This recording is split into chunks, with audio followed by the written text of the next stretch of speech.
ওরা এত লাভসাহেব যে ওরা বিদ্যুৎ উৎপাদন না করলে ওদের ক্যাপাসিটি চার্জ দিতে হয়।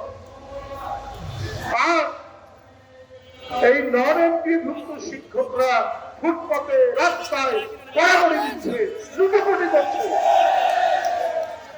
এদের জন্য সরকারের টাকা বের হয়, এদের জন্য কোন নীতিমালা তৈরি হয় না। অর্থ উপদেষ্টা সাহেব আপনাদেরকে চিঠি রাখে, আপনি কেন জানি গরিব মানুষদের পক্ষে থাকেন না। আমি যখন কৃষি ব্যাংকের চেয়ারম্যান ছিলাম, রাজশাহী কৃষি ব্যাংকে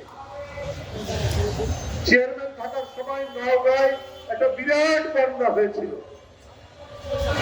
আমি পুনঃ অর্থায়নের জন্য, রিফিন্যান্সিং এর জন্য তখন গভর্নর সাহেবের কাছে চিঠি লিখেছিলাম।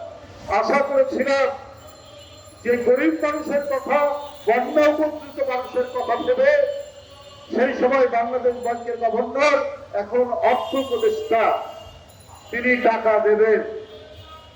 কিন্তু যে টাকা চেয়েছিলেন একটা টাকাও তিনি দেননি।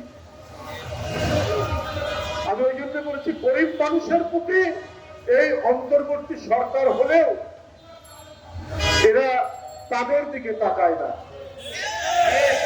বরং তাদেরকে কিভাবে স্টিম রোলার দিয়ে, কিভাবে পাথর চাপা দিয়ে তাদেরকে পিষ্ট করে দেওয়া যায়, আজকে আমি তার নমুনা দেব।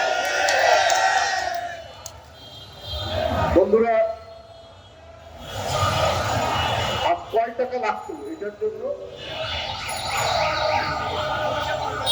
500 কোটি টাকা, কত হাজার হাজার কোটি টাকা তো লোপাট হয়ে গেছে,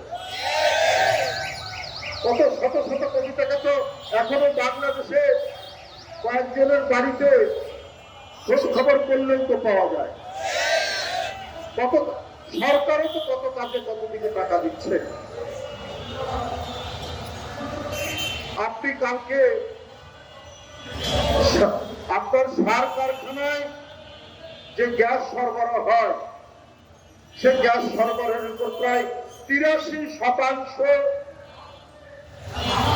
ট্যাক্স বৃদ্ধি করেছে। 83%, 16% থেকে 29% চলে গেছে। অর্থাৎ এই সার কারখানায় যে গ্যাস সরবরাহ হয়, সেই সরবরাহকৃত যে গ্যাসের উপর 83% আপনারা মানে কর ধার্য করেছেন। তার মানে কি? তার মানে এই কর ধার্য করার কারণে সারের দাম বাড়বে, কৃষি উৎপাদন বিপন্ন হবে, কৃষি উৎপাদনের অনেক খরচ হবে, কৃষকরা আরো বেশি বিপন্ন হয়ে পড়বে, আরো বেশি চাপাকলের মধ্যে পড়বে।